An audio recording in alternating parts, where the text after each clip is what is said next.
All right, well, welcome everyone. Thank you very much for coming to our second annual Fireside Chat. Visit Visalia is very pleased to bring you this program tonight to introduce you to our parks and our forest partners, to talk about these amazing public lands and to inspire you to travel to this beautiful area. I'm Suzanne Bianco, the Tourism Marketing Director for Visit Visalia, and along with our Executive Director, Nellie Freeborn, we're very glad that you're here tonight. We are lucky in Visalia to have so many public lands right in our backyard. Sequoia and Kings Canyon National Parks, Sequoia National Forest, and the giant Sequoia National Monument, and many more. We value the partnerships we share with these agencies as we work together to ensure that we have the tools necessary to support the nearly 2 million visitors or so that visit each year. The relationship between federal lands and the gateway communities is a very important one. Together, we both strive to improve the visitor experience, whether that is through providing information on our websites or in our visitor centers, having available hotels and restaurants and shops, or a more complex partnership like the Sequoia Shuttle, which provides transportation not only inside the park, but from the gateway communities into the park. Our goal is to create a positive experience for our valued visitors. Yesterday was National Plan for Vacation Day, a day set aside to remind people to block off time for vacation in the coming year, to actually put it on the calendar and to start planning. Well, we hope that today you'll be inspired to plan. Whether you are ready to travel now or want to plan something to look forward to down the road, we hope this event will spark you to get dreaming. I'm really excited to introduce to you our special guest tonight. We have with us Teresa Benson. Teresa is the Forest Supervisor of the Sequoia National Forest and the giant Sequoia National Monument. After obtaining her degree in forestry and wildlife, she began her career with the Forest Service at Sequoia National Forest. While her 33-year career has taken her to other areas of the country, like Kugash National Forest in Alaska, where she focused on complex fisheries and wetlands restorations, and Tahoe National Forest as a Deputy Forest Supervisor, the Southern Sierra called her back and she became the Forest Supervisor for the Sequoia National Forest in 2018. She remains focused on sustainable natural resources, fuels management, restoration of fire-impacted landscapes, and of course, providing quality visitor services. Welcome tonight, Teresa. Thank you so much for coming. Thank you. Our second guest is Clay Jordan. Clay joined Sequoia and Kings Canyon National Park not too long ago in early December as the superintendent. He previously served as Deputy Superintendent at Great Smoky Mountain National Park, the most visited national park in the country, with over 12.5 million visitors a year. That park straddles North Carolina and Tennessee in the east. He brings with him 35 years of service with the National Park Service. California and this area of California are not new to Clay, however. His wife is originally from California, and this area is one of his family's favorites, having spent many vacations here. So welcome, Clay, not only to this event tonight, but to your new home here in California. Well, thanks so much, Suzanne. I'm glad to be with all of you tonight. I should mention that there are others here tonight behind the scenes with untold years of experience in the parks and forests. And later, as we answer some of our attendees' questions, we'll be hearing from them as well. So thank you all for joining us tonight. We're really excited to get started. I have one little bit of housekeeping I want to mention, and this is for our attendees. Feel free to use the Q&A feature on your screens to submit questions, your park and forest related questions. And later in the program, we'll address those and see which questions we can answer for all of you to hear. So we'll get started. So Clay and Teresa, one thing that we get here in our office, in our visitor office, are people wanting to know the difference between a park and a forest. You know, I get people asking, is the forest closed today? Or uncertain really what the difference is of those two agencies. Can you guys both address that and what your agencies, can you speak to what those differences are to help our visitors understand that? Sure. You want me to start, Teresa? So we have two agencies that are very closely linked together. We have so many common purposes, but they are different agencies. So the National Park Service is located within the U.S. Department of Interior, and while the U.S. Forest Service is located within the Department of Agriculture. And our missions overlap a good bit, but we also have some differences in the mission. The Park Service, the national parks that are preserved are intended to try to stay in that state as best as we can make it, so that future generations experience something that is pretty similar to today. And over on the Forest Service side, they have a much more practical mission, whereas they also have tremendous recreational opportunities. They also, those lands are also used for conservation purposes and for multiple purposes. Teresa, you want to expand on that a little? Sure. Yeah, I think that that was a really good foundation for the differences between the Park Service and the Forest Service. And here in our local area, we're actually really fortunate to have both a national park and a national forest that are so closely interwoven land-wise that the public actually can enjoy the benefits of both what the park can bring and what the forest can bring to your lives. And so that's actually fairly unique. The Forest Service is under the Department of Agriculture. And one thing that's kind of unique to our local forest is that we also manage a giant Sequoia National Monument. And a lot of folks associate monuments with the Park Service and the Department of Interior, but there actually are a number of monuments, not that many compared to how the park manages monuments, but there's a number of monuments that are managed by the Forest Service in the country, and we're fortunate to have one right here. So you not only have a national park and a national forest, you also have a national monument in your backyard. So that's pretty exciting. Yeah, and some of those things that we really share in common is recreational access and enjoyment of both types of lands, and protection. Both agencies are conservation agencies, so we're very concerned about protection of the forest resources, of the wildlife within the parks and the forests. And then for both of us, I think that interfacing with the communities is so important, you know, to the management of this, whether it's a forest or a park. They're both in your backyard in Visalia, and they both can give you some slightly different opportunities. I will say that the Forest Service lands, I don't want to suggest that I manage the land of no, but there is some greater flexibilities on Forest Service lands where you can take dogs on trails, dispersed camping within the forest, right, Teresa?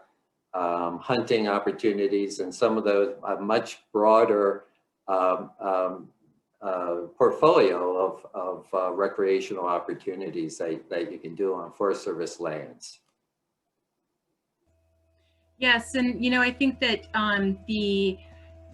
in the monument lands as well, I think it's important that folks understand that primarily the Forest Service guidelines with things like dogs are allowed on trails in the forest. They're also allowed on trails in the monument, and camping is allowed in developed campgrounds as well as a dispersed camping opportunity, which basically means that you can camp if you're driving along a road, as long as you pull off safely right off of the road, you can camp outside of a developed campground, both in the monument and the forest. So there's several different things like that that allow for folks to have that flexibility, like Clay was mentioning. And I think it's really a great benefit to have both right there for you, because they both bring so much different opportunities, as well as that conservation mission that we both have. So we're pretty fortunate in this area. Amazing, actually, how much is right here up the road. So that lays the groundwork for what some of the differences are between the parks and the forest. Let's talk a little bit about what's on tap for 2021. I know after the year we've all had, many people are anxious to get out and explore. What are some of the priorities for the parks and forests in the coming year? And what are some of the things that visitors can look forward to? Yeah, and I guess I don't mind starting off. You know, I think as much as we are all probably done with COVID and we are so ready to move on and have COVID in our rear view mirrors, I think we all recognize we're not quite there yet. And so certainly starting off with 2021, COVID is still going to be a large driver in what we can do within Sequoia and Kings Canyon National Parks. But I will tell you that as quickly as possible, as COVID-19 conditions allow, and as medical treatments and the distribution of the vaccines reduces a lot of those risks, as quickly as possible, we're going to be returning to typical park operations. And you know, it may be something of a crystal ball, but we're hopeful that this summer, perhaps, maybe even by the start of the summer, that we'll have those campgrounds open and visitor centers open and Crystal Cave tours resumed and all the things that people really enjoy when they come to the parks. It's a little premature to be able to say exactly what will open when, but I am optimistic that we are going to, I think we're going to see a much better summer as far as operations than we did last year. And as we do so, I think we can probably we can predict that visitation is probably going to be higher than ever in 2021. We could see some records as compared to the last few years in averages.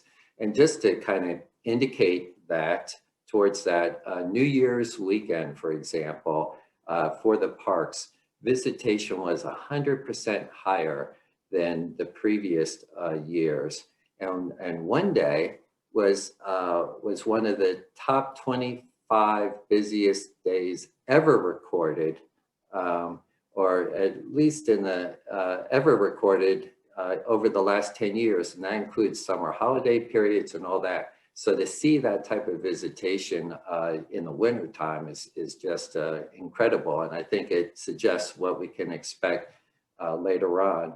We do expect, as I said, to be able to have most of the campgrounds open at some point later in the year. But most of those campgrounds will probably shift over to the reservation system through recreation.gov, so folks can plan for those opportunities.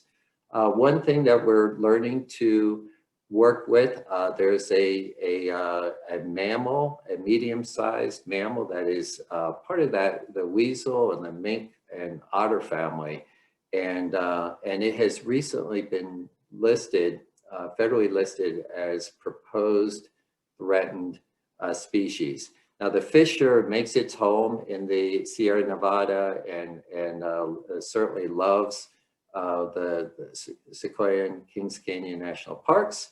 And we certainly want to do all that we can to protect them and to ensure the survival of the species. But that can impact campground operations and when they specifically open, especially when it comes down to doing hazard tree removal. So we need to make sure that the campgrounds are safe, but they make their homes are in the trees, and so we have to be careful not to disturb them as we're trying to make our campgrounds safe.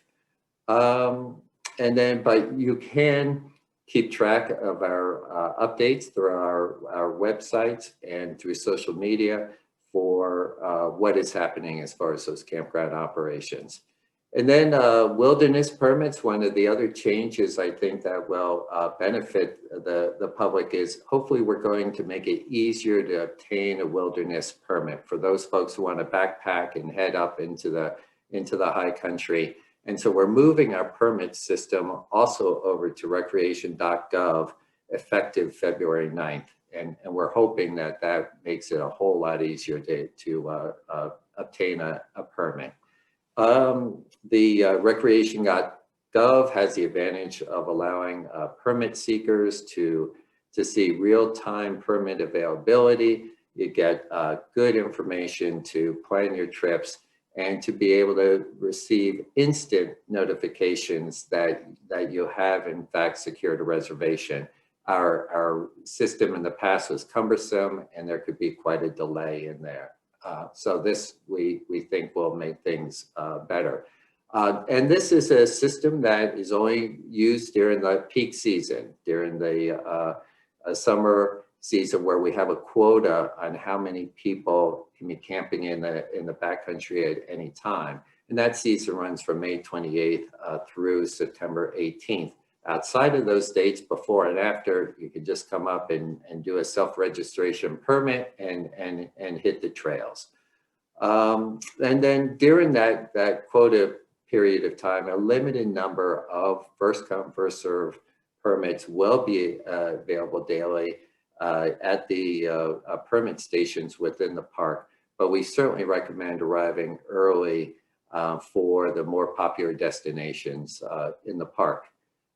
We had to suspend the shuttle, a very important partnership we have with the city of Visalia is to provide shuttle bus operations within the park up in Lodgepole and Giant Forest area, and even the link to the city.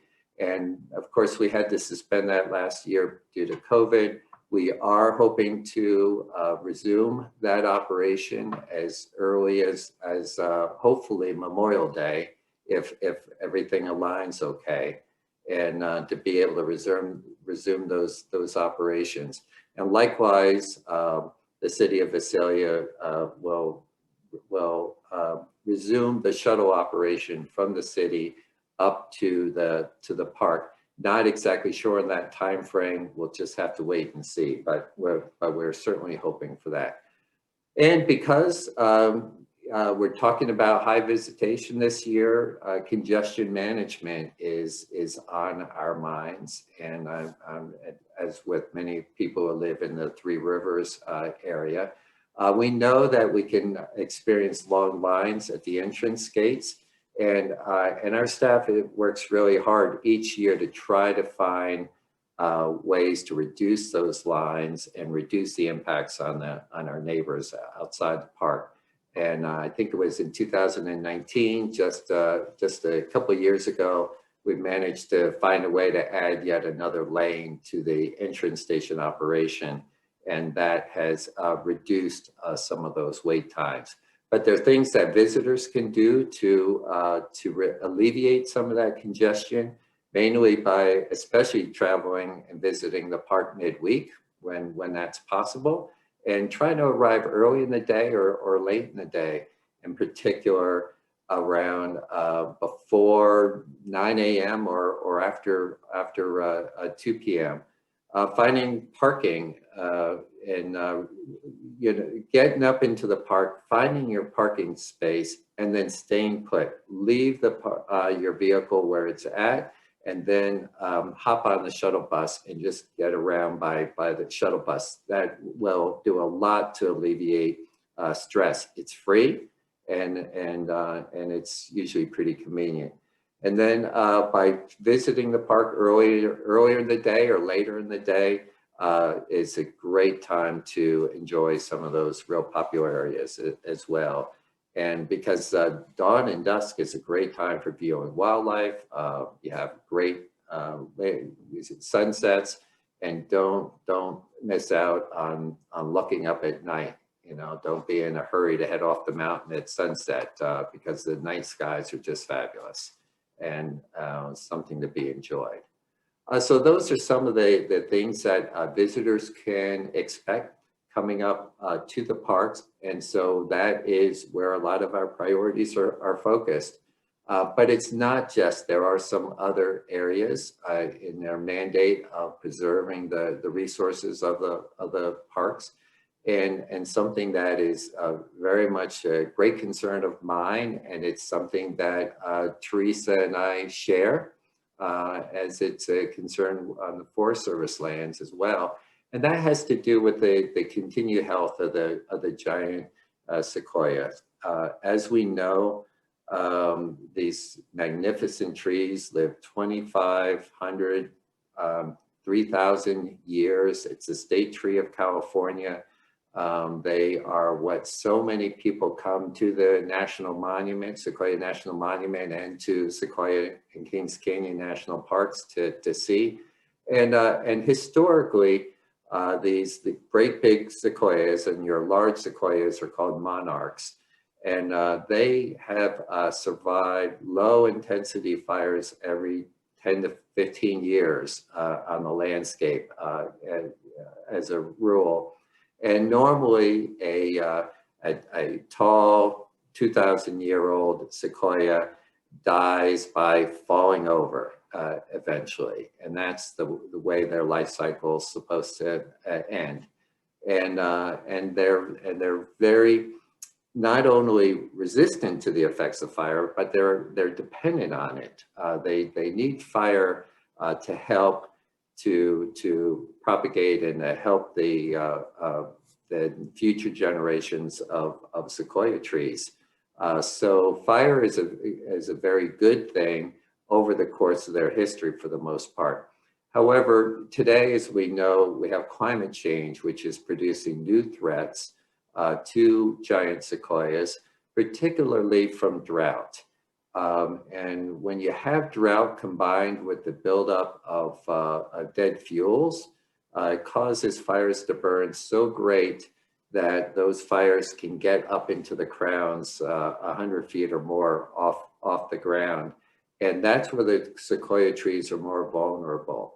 And so what we experienced this fall on both the Forest Service lands and the Park Service lands was a lot of high intensity fire that got into the crowns of too many of these sequoias and caused a lot of them to die.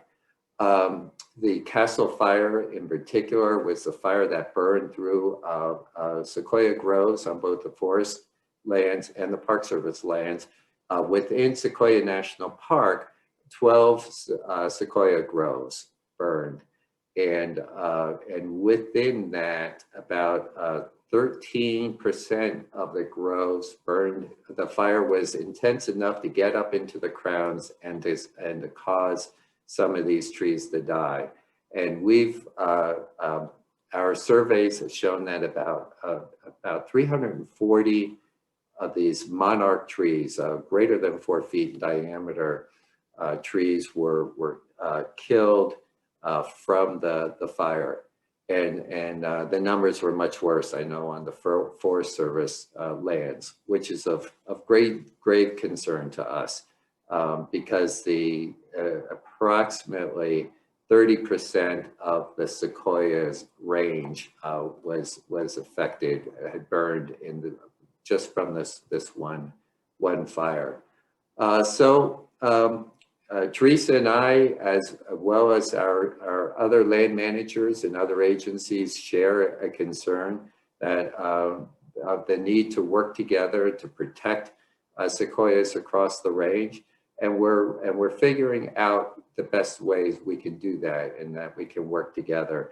We do know that among other important actions, increasing the pace and scale of prescribed fire on the landscape is an important action, but we need to obviously do that in a responsible way, and perhaps balancing that with other methods of fuel reduction treatments and combating beetles and other types of threats. So we're going to be talking more about this issues in the communities in the weeks and months ahead, as I think it's something that anybody who has a love of the Sierra Nevada has an appreciation for these trees, and we have a responsibility to keep them healthy, and we're going to do the best that we can to do so. So that's certainly one of the priorities on my plate moving forward beyond accommodating visitors and what we hope to be a very healthy and busy year. Might be a good time to segue to my esteemed colleague, Teresa, to talk about some of the issues and what to expect on Forest Service lands.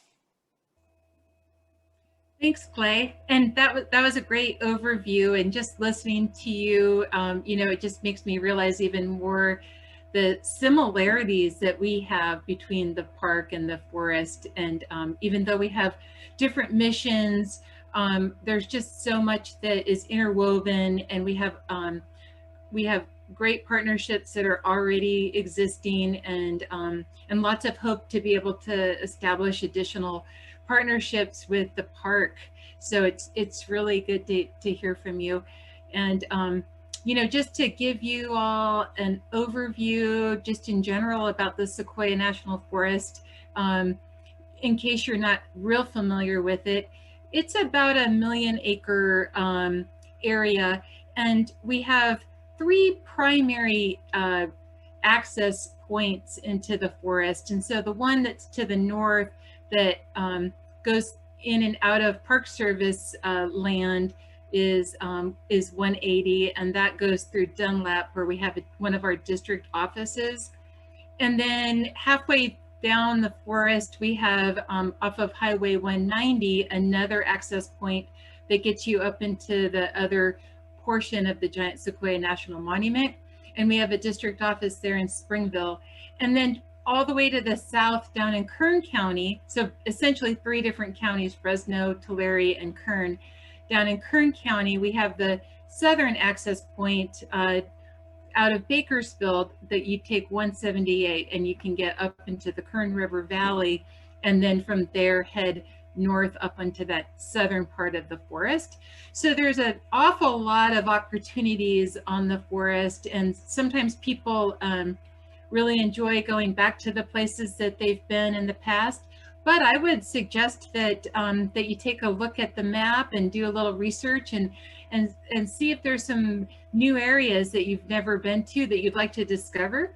And I would just really encourage that, because like Clay was mentioning, last summer we saw over double the use here on Sequoia National Forest of visitation, especially areas around the waterways, like the Lake Isabella, and the river systems that we have, Kern River, the Tulare River, and the Kings River to the north.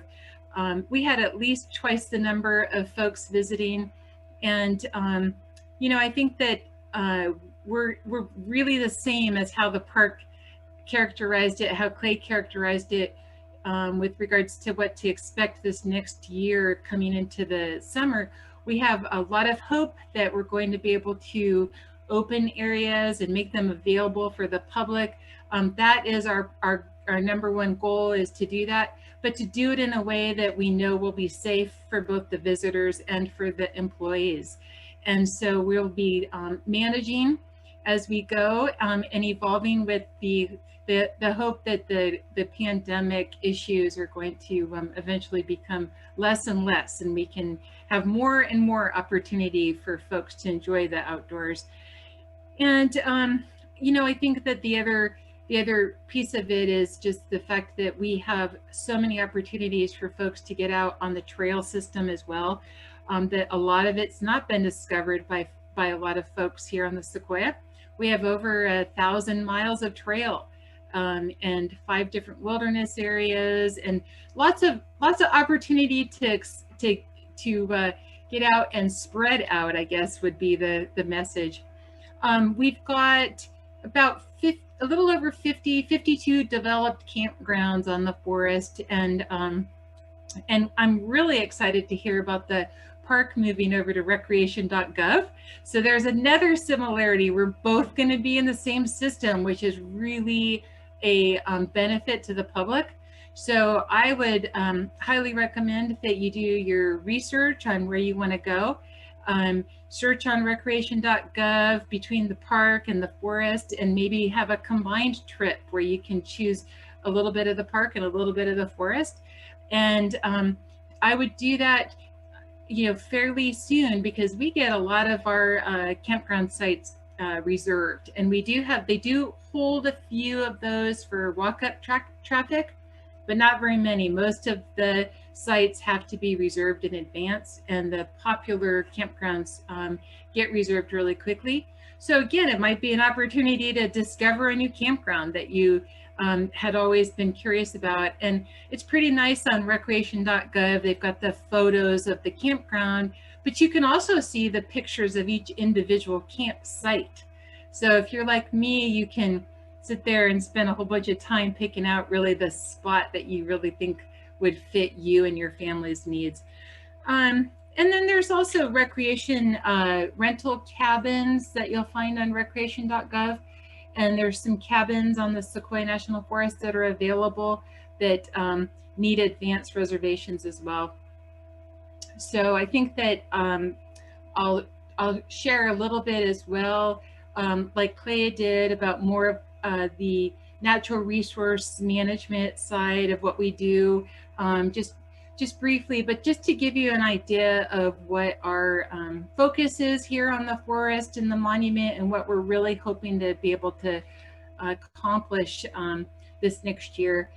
So because of the drought that we had in California a number of years ago, I'm sure that you're aware that we had a lot of bark beetle mortality of our forested areas on the forest.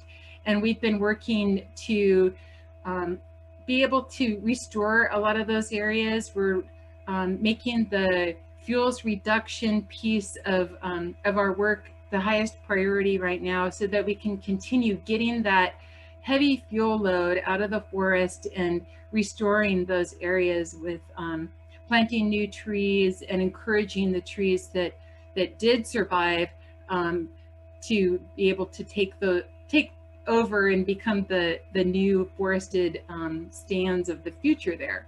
And so that's been a really big priority for us here in the last couple of years, and we're going to continue that this year and in the coming years. And we're also increasing the prescribed burning that we're doing, and then the removal of the material that leaves the forest is mostly utilized for biomass. We also burn some of it, we masticate, we chip and spread a lot of the material as well. So it's all utilized in a way that is effective and usually helping our ecosystem in terms of what it needs. And then, like Clay was mentioning, probably the really big overarching priority for us on the forest this year is to be able to take the time to focus on the area that burned in the Castle Fire last year. That fire was a very large fire, 170,000 acres, of which 150,000 were on the Sequoia National Monument and a little bit of it on the Sequoia National Forest. And so it was a very impacting fire, and we've got two phases that we're focusing on. The first one is to be able to manage the roads and the recreation sites to make them safe for the public, and that would mean actually removing the hazard trees so that we had better assurance that the public could be in there safely. And then the second phase of that is the longer term restoration need that we're going to be moving forward on over the next couple of years. And that includes what Clay was talking about for the park, looking at the giant sequoia groves that burned in the fire. We had 10 groves out of the 33 groves that we manage in the monument that were impacted by the Castle Fire. So that's a big number out of all of the groves that we manage. And out of those 10 groves, there was about 60% of that acreage that burned at high severity, and we lost a great number of the monarchs ended up dying as a result of the fire for the reason that Clay already described.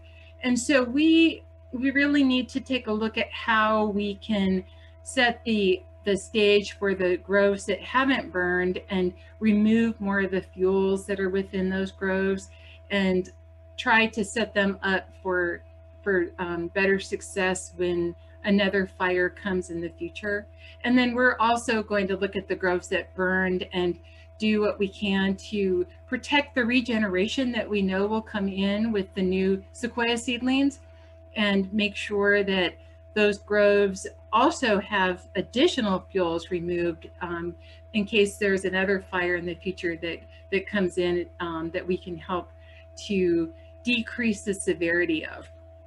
So that's a very high priority for us, and I'm excited to get to work with our partners in the next door park in having a cohesive approach that we can both take, looking at the importance of giant sequoias across their range. I think that's primarily what I wanted to share. So I will turn it, I think, maybe back over to Suzanne. Yeah. Well, thank you, Teresa and Clay, for sharing with us your insights about the parks and the forests, you know, understanding the different uses, I guess, of each of these public lands and how it can impact our ability to enjoy them. And I really hope that people got a better understanding of how you've moved forward by having be able to reserve things online. I know you have park apps also for people when they're in the parks to be able to access trails and things like that. So a lot of things to help visitors before they even get to the park in planning and doing so. That's really exciting. So always very interesting, always very informative to have you tell us a little bit. I always learn something new. As I mentioned a little earlier, the audience is welcome to submit questions using the Q&A feature on their screens. I hope that looks like many people have submitted some questions that I hope that you guys don't mind answering for us. To help us do that and moderating the question and answer portion is Cynthia Kawasaki.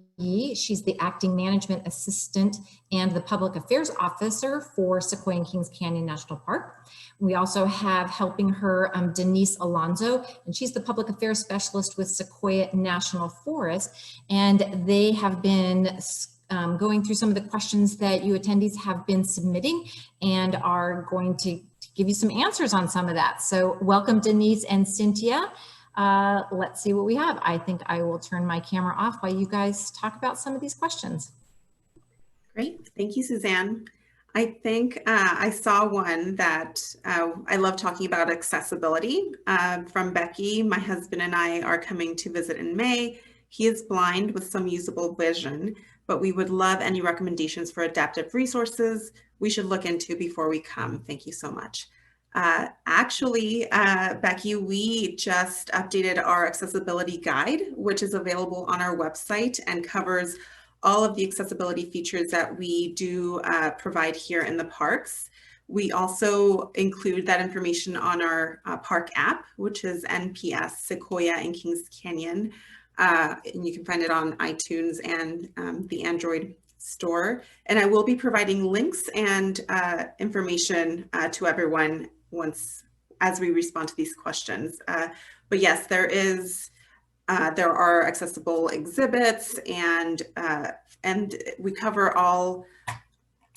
a variety of things from deafness and hearing loss, people with blindness and low vision, physical and mobility needs, people with service animals.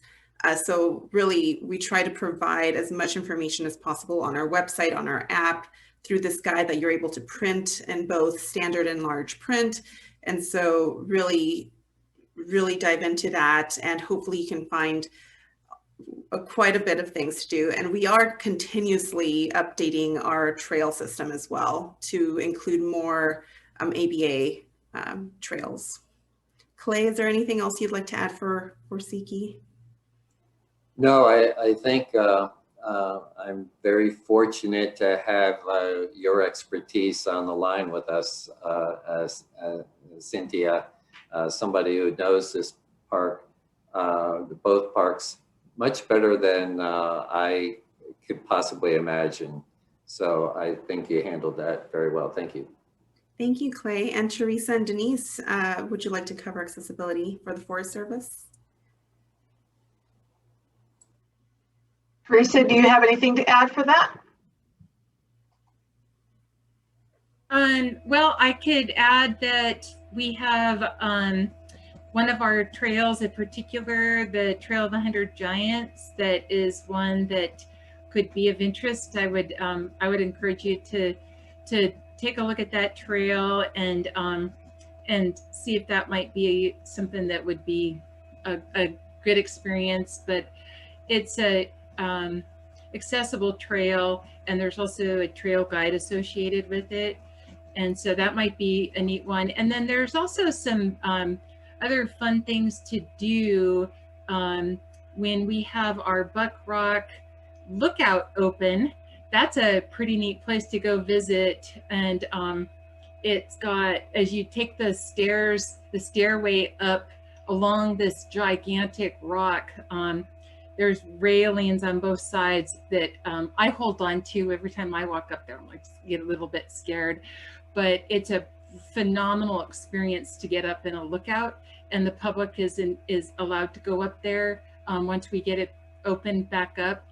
So that's a pretty fun experience there. And another one I was thinking about is going somewhere like Boyden Cavern, which could be a lot of fun. They have the tours there that you have to schedule, get a reservation for, and you go. That's on your way to Cedar Grove, taking the 180 up through Kings River Canyon, which is a pretty neat experience. But the cavern itself, going into that cold experience and kind of a wet, cold experience in a cavern might be pretty fun and interesting. So those are just a couple of other ideas that I had. Okay, Teresa, I see another question for the National Forest. What's the status of using fire roads for off-highway vehicle use in the National Forest? So with all of our off-highway vehicle use, and this is true for both the monument and the forest, you have to stay on designated routes. And so in the monument, we have a specific map of the roads. There's both paved and dirt roads that you're allowed to utilize OHVs on, but they have to be on the designated map. And then in the forest, in the general forest area that's not monument, we have designated routes as well. And so we have maps that show what those are. And what I would encourage you to do is get a hold of one of those maps. They're hard copy maps. You can contact one of our offices and get that, or they'll send you the link for the online version. And then just stay with that map in terms of where you go with the OHV, and you'll be fine.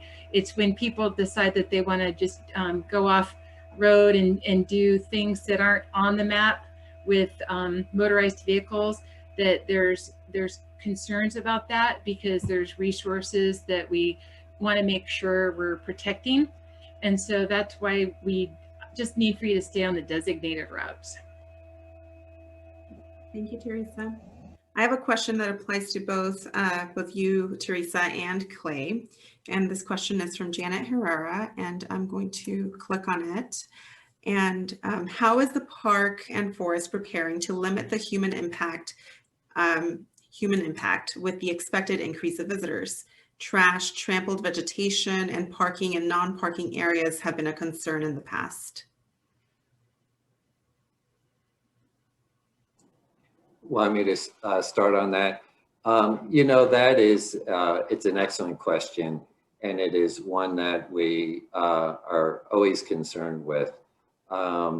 We want folks to come to the park. We try to accommodate as many folks who want to come to the parks and to have a great experience. But we also know that with a lot of people come challenges, and so the best ways that we can keep the parks in really pristine condition is sticking to the roads, sticking to the trails, and just following that ethic of leaving no trace. Take pictures with you and leave everything else behind. As far as the park and how we manage those large numbers of people, we're constantly looking at that and trying to make adjustments. And sometimes we will harden an area by putting in a trail and try to make some improvements to accommodate where people want to go and that sort of things. We try to be as less restrictive as possible, but those are some of the things that we're always looking at. But as a general rule, if we can spread out visitation across a larger area, sticking to the trails, staying off the sensitive meadows, using education to try to help visitors to enjoy the park and the parks in a way that does not cause damage to them. Those are our main focuses, I would say. And I would echo what you just shared, Clay. I think those were really good points. You know, I think that we really want for the public to be able to come up and enjoy their public lands, and it really did take all of us by a bit of surprise last year when our numbers dramatically increased, and we ended up needing to bring in a lot of additional porta potties. We had to bring in extra dumpsters and run multiple contracts on keeping all of those maintained, just to try to stay somewhat on top of what we needed to. What we really need for the public to try to help us with is to take, we use the term pack it in, pack it out. And that basically means what you bring with you, please take it home with you, because the concern that we have on the forest is that our dumpsters do get filled up. It's difficult to be able to keep up with the use. And if we have more people who would agree to pack out what they bring in, it would help dramatically. Also, the whole idea of that Clay was mentioning of having folks discover some new areas that they may not have ever been to. I can say that last year when we had, it was like back-to-back tents on the river, on the Kern River. You could not get in there for anything to even set up a tent. That's how many people were there. But at the same time, our higher elevation campgrounds didn't have that much use. So I think being willing to try a new area and explore and maybe branch out a little bit from what you've been used to doing would be good, because it reduces the impact. And we have developed campgrounds in other areas that can be used. So I would encourage that. But I think that it's a really good question, because it is a major challenge that we're working through right now. And being outside and being in the wild is important for people, and we want to be able to plan the use so that it's sustainable, so that these areas are here for the future generations. And so we need everybody's help to be able to do that. And I just really appreciate the question, because it shows that you understand what is going on with the high interest in the park and the forest. Thank you, Teresa.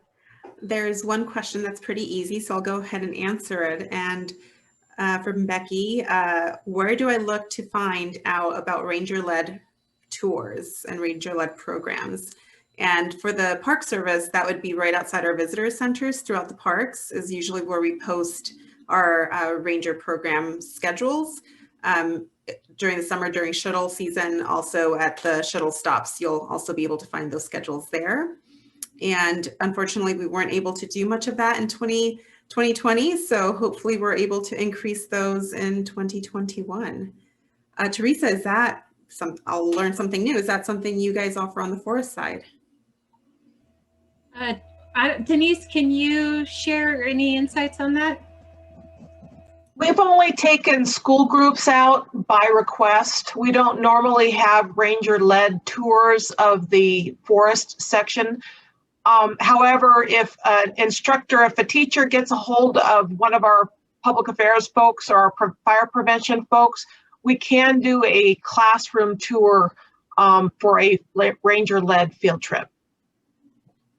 That's a great point, Denise. We do have an amazing education program with the Park Service as well. And I think we've started to do even some virtual ranger in the classroom sessions. So definitely reach out to the parks and to the forest if you're a teacher or would like some presence to bring the parks to your classroom. I think we'd love to help with that.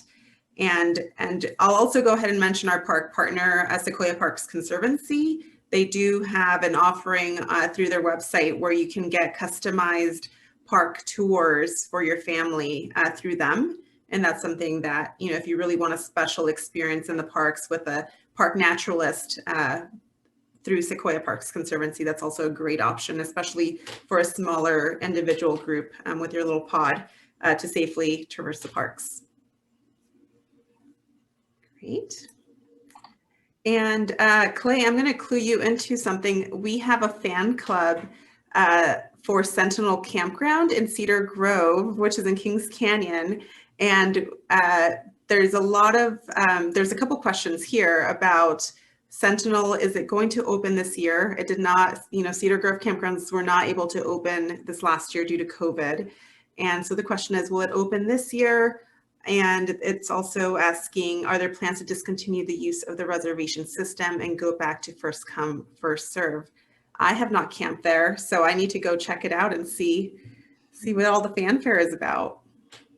Yeah, I will say that it is our interest, and I can't speak specifically to Sentinel in particular, except to say that it is our hope to get most, if not all, the campgrounds reopen at some point this summer. We don't know for sure that we're going to be in a position to pull that off. It does have a lot to do with our ability to vaccinate the public and staff, and our ability to make more efficient use of park housing to be able to provide those services like sanitation, trash pickup, registering campers, all the things that you come to expect in a campground experience. But it is our aim to try to do that. As far as the self-registration versus the full registration, we're trying to find that sweet spot between self-registration and full registration. We know that both have advantages and offer opportunities to the public, but not all visitors enjoy all those benefits in the same way. The nice thing about having a campground on a reservation system is, before you make that long drive out to Cedar Grove, that you have a campsite. And so you don't have to worry about, showing up at 7 o'clock at night and then having no place to land because the place is full. So that's the benefit of reservations. And it's one that so many people have taken advantage of. We also know, on the other hand, that not everybody has great access to computers or the means to be able to make a reservation online with credit cards and that sort of thing. And so, and it also, we know, kind of limits some of the spontaneity, the desire to just pick up and go camp right now. And so we're trying to keep some camping opportunities in the park so that so that those folks can enjoy those experiences. But we are finding that as the parks have become more and more popular and people are coming at all kinds of hours, it's a very stressful experience. And I know I've been in my office late in the evening, and I've had people knocking on the door saying, my gosh, you know, what do we do? We've been driving for hours and hours, and it's dark out, and the campgrounds are full, and I, you know, we don't know where to go. And so that doesn't make for the best camping experience, visitor experience, and it's difficult when we don't have a good answer to that. So we're looking at one of the means that we're looking at is to have some campsites that are available still by reservation, but with a very short window of reserving, so that those campsites become available just 24 hours in advance. So you don't have to plan months in advance and to have a plan. So if it's Thursday and you're thinking, hey, it's going to be a beautiful weekend, I'd like to go camping this weekend, you can get online and in some of the campgrounds have the opportunity to get some sites that open up for that very next day. So we are trying to experiment and try to find the right balance between regular reservations that can be made well in advance, short-term reservations where those campsites only open up just before the time of the date, and then the third is first come first serve, where no reservation is required. Exactly what happens with Sentinel, I really can't say at this point, but a really good question, and I appreciate, you know, the interest behind it. And I will add, we are really actively working on our campground plan for the summer. I know we mentioned the Fisher habitat, we mentioned hazard trees. These are all things we have to balance and, you know, look at our open close schedule and look at all of that. But you will hear it first on our website. So if you keep checking our website for updates, we will also make sure to announce on our social media pages. As soon as we have those reservation opening dates, we will share with everyone on social media and on our website. So keep calling us, keep checking the website. We will hopefully have some dates for you all soon. All right, let's see. Okay, one more question for you, Clay. When will fire affected campground areas like South Fork open up? And this may also, you know, go over to the Forest Service as well. Yeah, very good question. In fact, we had a conversation about this just late last week. We've had staff in the area looking at it. And so I think we're going to come out with some guidance pretty soon. We want to be able to open up as much access as possible. We are surveying areas to see if there's any particular hazards. And then the other thing is, Teresa made mention earlier that while we've seen some tragic circumstances, we also want to help the next generation of sequoias take off. So we want to see if some of those young saplings that are trying to establish themselves require some special protection sometimes. And so we just want to be able to take a look at those areas and see whether there's anything we need to do to try to give them a chance, at least during the spring months in particular, to take a footing. It's such a vulnerable period. But we do expect to get some information out on that pretty soon. And it's certainly my interest to get those areas reopened as soon as possible.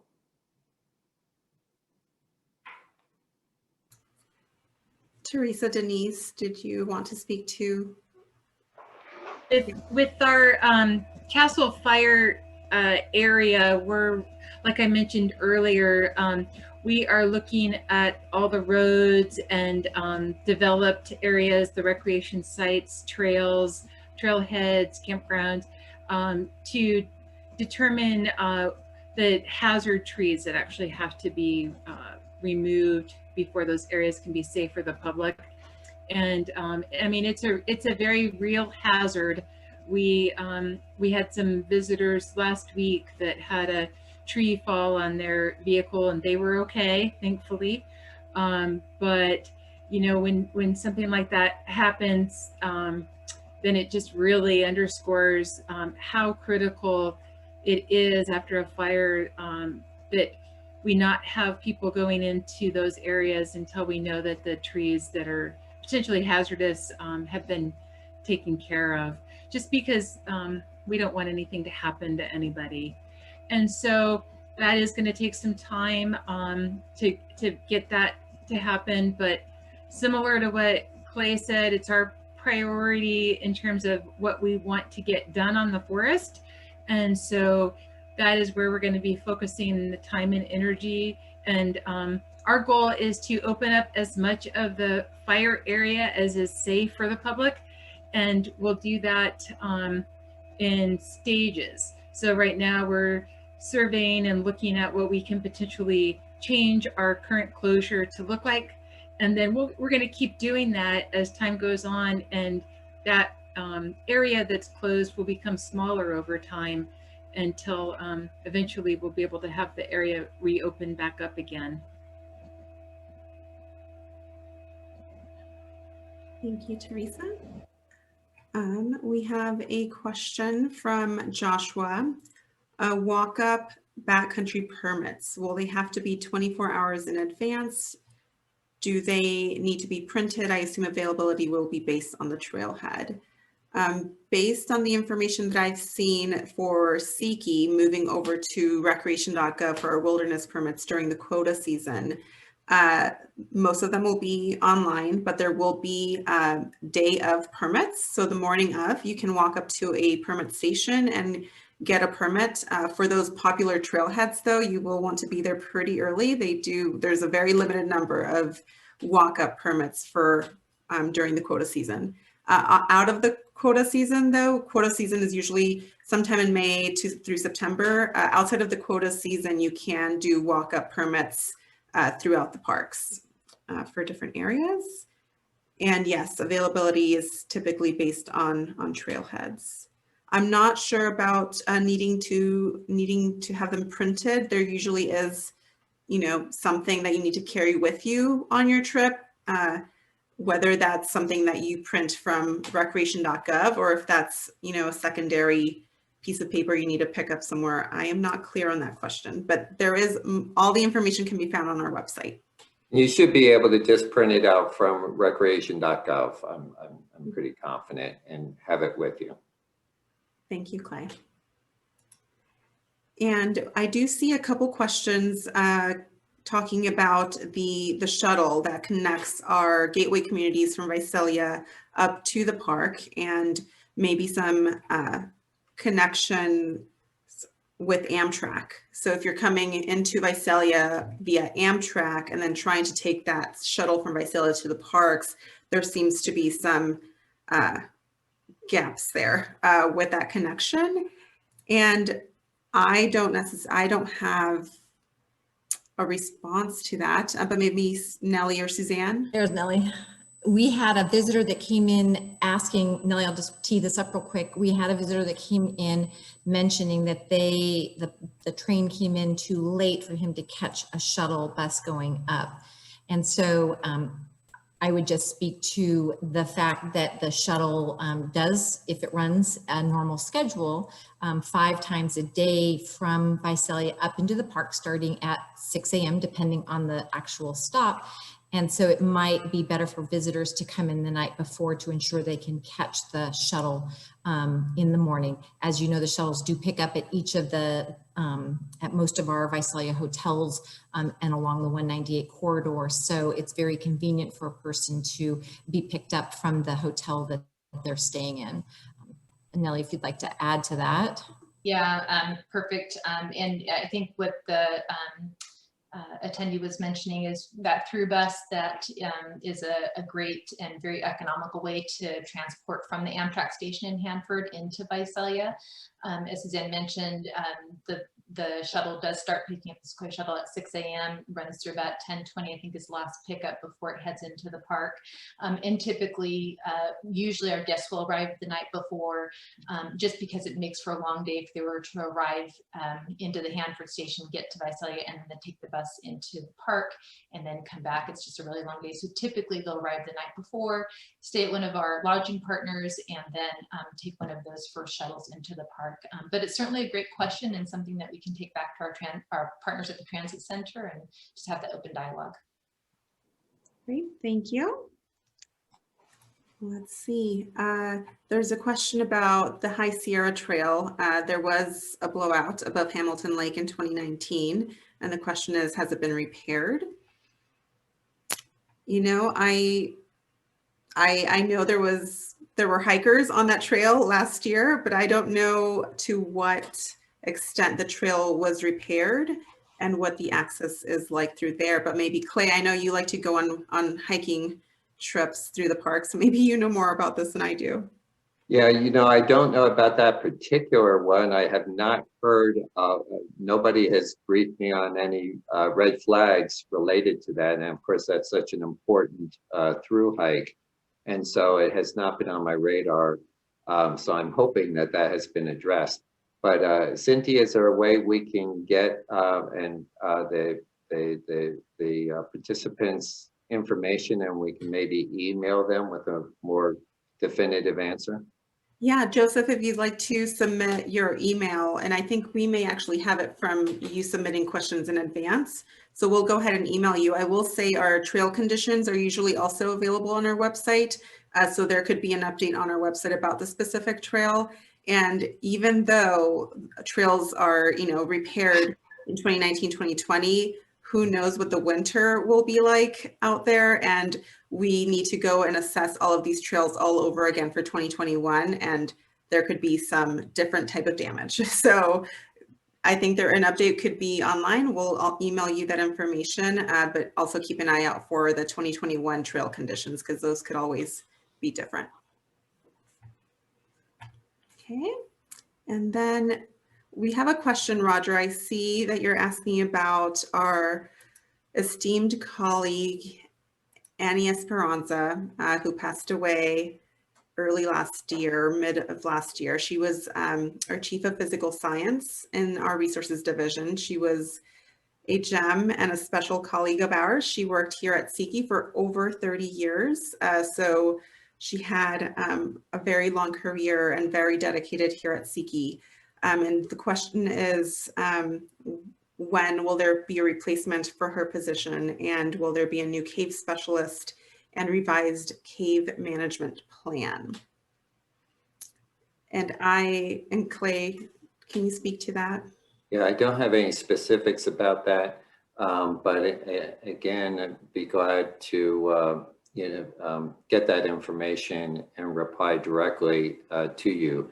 When we have positions that are vacant, our reality is that our budget doesn't always allow us to refill all the positions, and we have fewer positions than we had, some years ago. And so sometimes we have to make really difficult decisions on what positions we refill or what positions we restructure. Those are certainly important functions, and I'm hoping that our intentions are to fill them. I just don't know the specifics on those particular functions. So we will look into that and get you a better answer.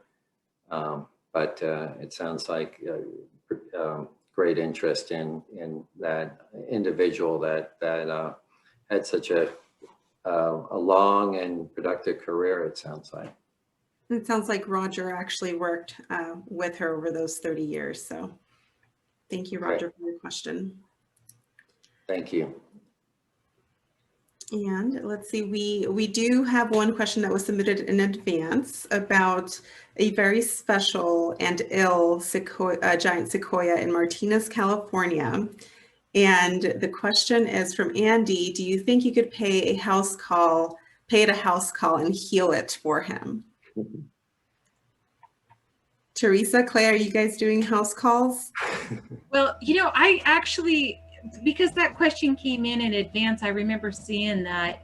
And I was curious if that might be the sequoia tree that was planted by John Muir, that is on the John Muir's property there in Martinez, that it's called the John Muir National Historic Site.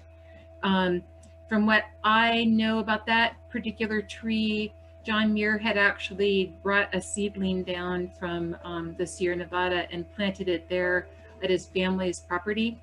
And it's like 120 years old or something like that. And I had heard that that tree was suffering, not from lack of water, it was some type of fungus, I think, that had attacked it.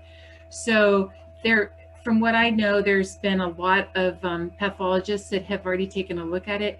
Now, the Forest Service does have some plant pathologists on the staff. They're not located right here, but we have them throughout the state. I think the closest one is in Sonora. And we can actually reach out to them and get them to come and assess a tree or take a look at an area. So if they were going to come to the sequoia anyway, we could always have them stop and take a look at a sequoia tree, but we would just need a little bit more information on the specifics of it. And if it truly is the tree that I had heard about there, which it just seemed like it fit Martinez and then the John Muir Historic Site, which I think the Park Service manages that site, pretty sure. Yeah, okay. So you guys could take a look at it too. Yeah, I'm sure if that's the tree that we're talking about, I'm sure it would be getting a lot of attention from our ologists. But I'm not clear on whether we're talking about a tree on private property as opposed to that tree. But it sounds like if you email us with more details that our colleagues in the Forest Service may, through their extension services, might be able to help out. Great answer, Teresa. So we don't have any, so keep those questions coming if you're out there and have more. Since we don't have any in the queue, I will, we often get asked as forest and park staff, what are our secret, favorite places that we like to enjoy on our personal time, or, our hidden treasures. Do either of you have a favorite place to explore in Sequoia Kings Canyon or Sequoia National Forest or Monument? Well, we start with Teresa. If we said what it was, it wouldn't be a secret spot anymore. Well, I actually mentioned a couple, well, in particular, the two that I mentioned earlier. I really love the Buck Rock Lookout site. It's a really, really impressive opportunity for families. I mean, kids can go. You can pretty much bring anyone in your family who's willing to go up this steep staircase and stand up over the Sierra Nevada 360-degree view. And it has a special place in my heart because my staff is probably tired of me telling this story all the time, but when I actually was the district ranger up there on the Hume Lake Ranger District a couple of jobs ago, and I got the opportunity to go up to Buck Rock Lookout on a day that 8 California condors decided to spend the day there. And man, that talk about something that stays in your memory your whole life. There's certain things that you encounter in the woods or in the wild that you never forget. They just get ingrained in your memory, right? Well, going up to a lookout and having 8 condors on the railings around the lookout, looking in on us. And then when they decided after about halfway through the day that they were ready to go back to where they had come from, they all lifted up into the air and they caught the thermals that were just perfect for them. And they made a straight beeline back south to where they had come from towards Tehachapi. And they did the, they've got the radios on them, so they did all the telemetry later to figure out exactly what they had done. But they all were really healthy and looked like they were prospering.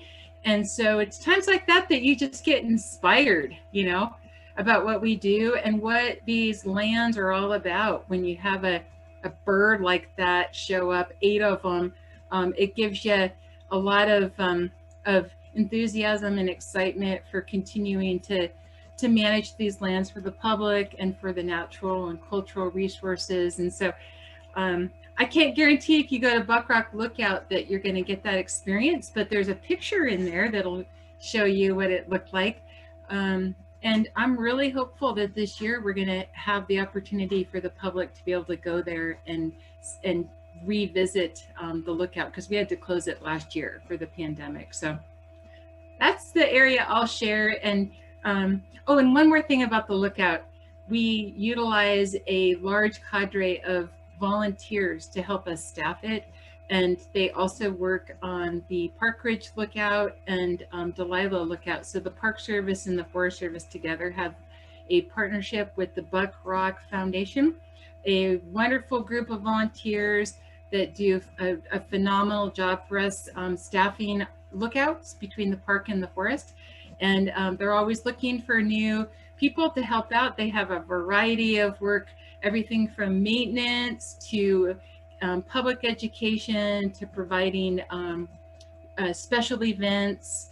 And they're just a great group of people. So look them up if you're interested in getting involved, and you could jointly volunteer for both the park and the forest, which should be a good experience.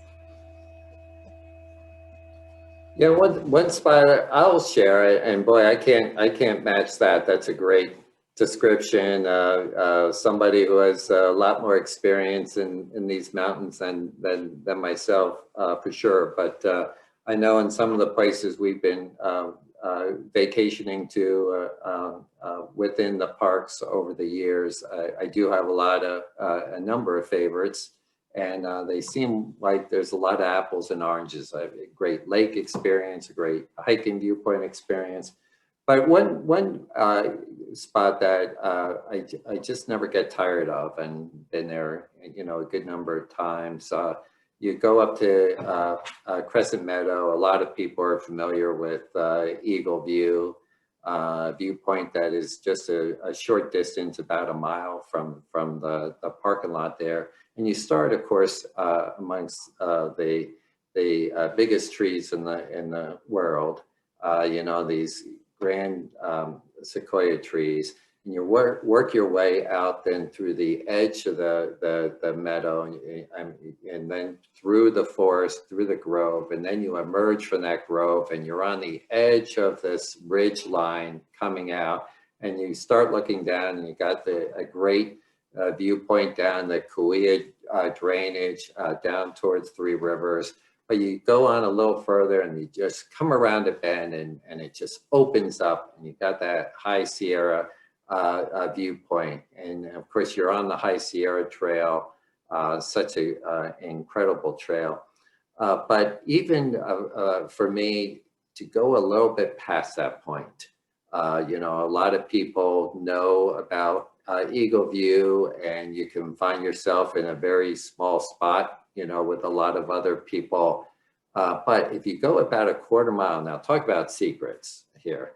You go about another quarter mile past Eagle View, a real easy walk. You come out to this bedrock area, and you have a great view of Alta Peak. Again, the Sierra.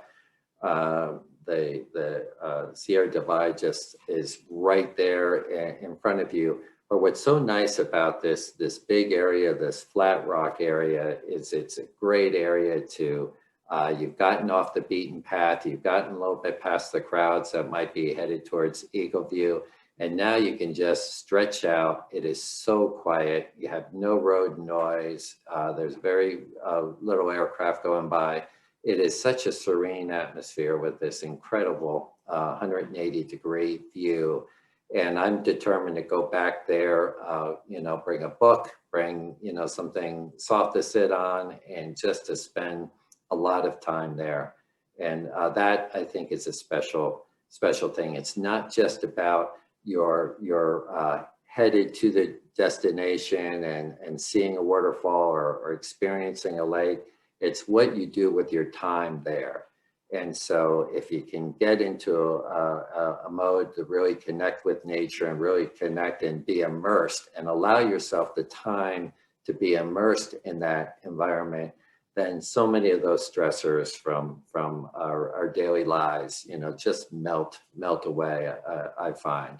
And so go find that quiet rock, go find that with a great viewpoint. And there's certainly many throughout the parks and throughout the forest and the National Monument. But find those spots and just immerse yourself and enjoy. How about we have one more question, and then I think for the rest of us, how about we all, to close out, think about our favorite spots and share those. So Nellie, Suzanne, Denise, Alicia, let's think about our favorite spots. In the meantime, let's get this one last question, which is, for someone who can cover up to 20 miles in a day, what is a must-see area out of the crowds?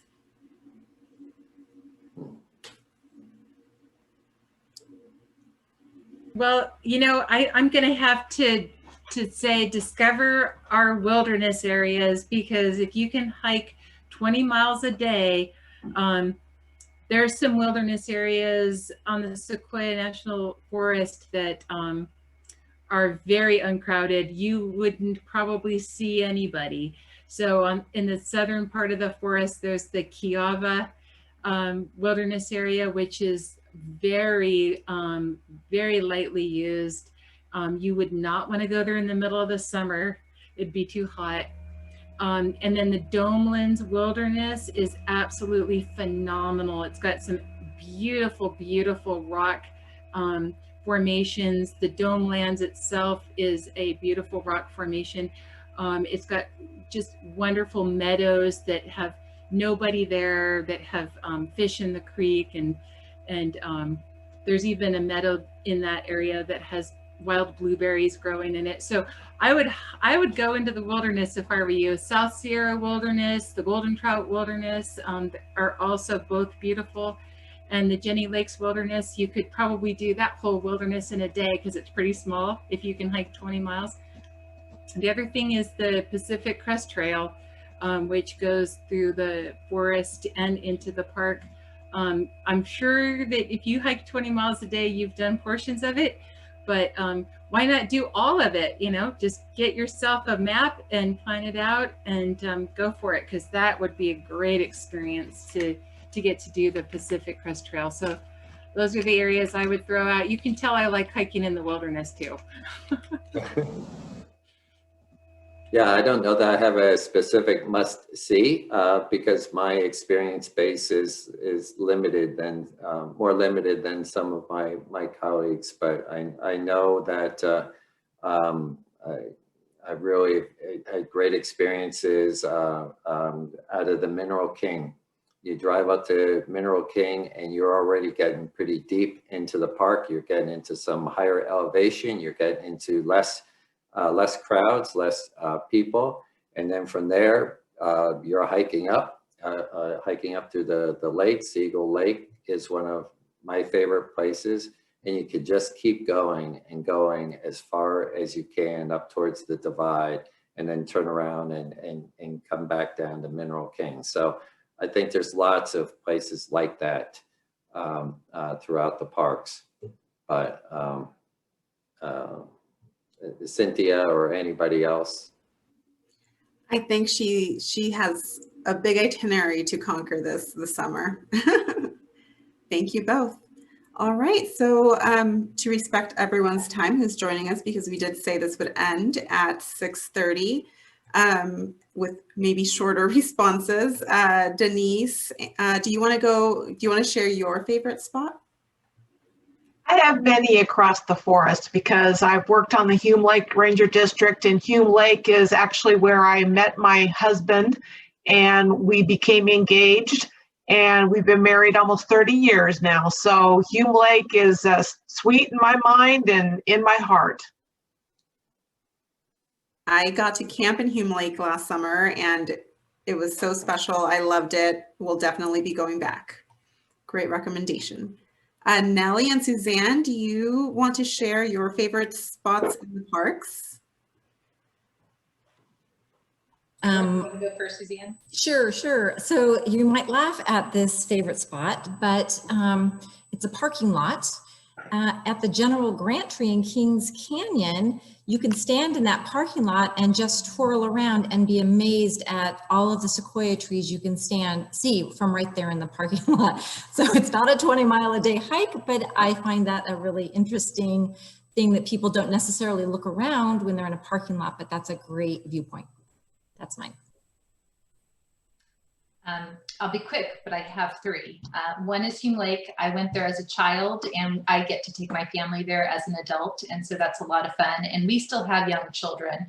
And so the entry into the lake is, so shallow and easy that you really can feel fairly safe, letting your children sort of wade in that water depending on their age and of course their ability to swim. But that's just a great place. So Denise, I agree with you. I think and it's wonderful. It's got this great bridge that you can walk around and you can kind of really get back there and you can get by yourself too if you'd like.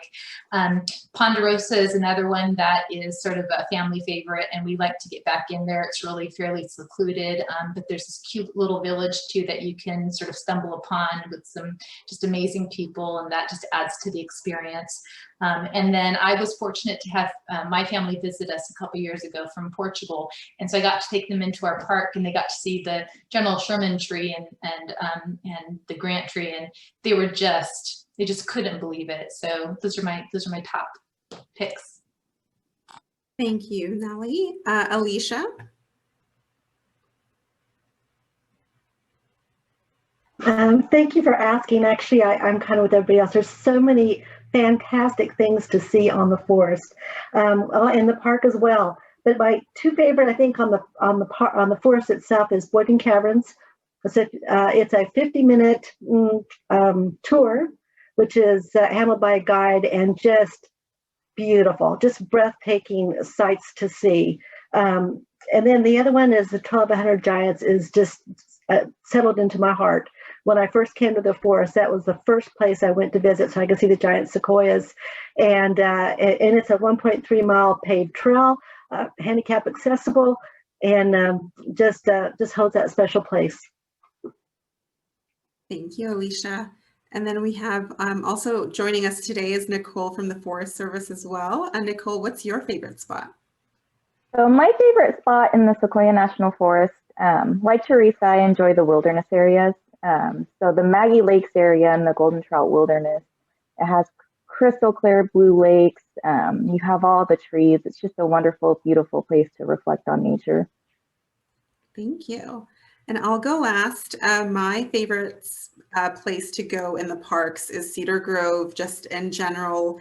I love the drive down the canyon and the river, and you get down to Cedar Grove, and I think I really enjoy being completely disconnected from the world. No cell service, no internet. You just get to fully enjoy and dive into nature. The canyon is just, majestic, and it's just always a really great experience to just be down there disconnected and taking a break from, even if I'm down there for a work trip, it doesn't feel like work because you're just there and enjoying everything.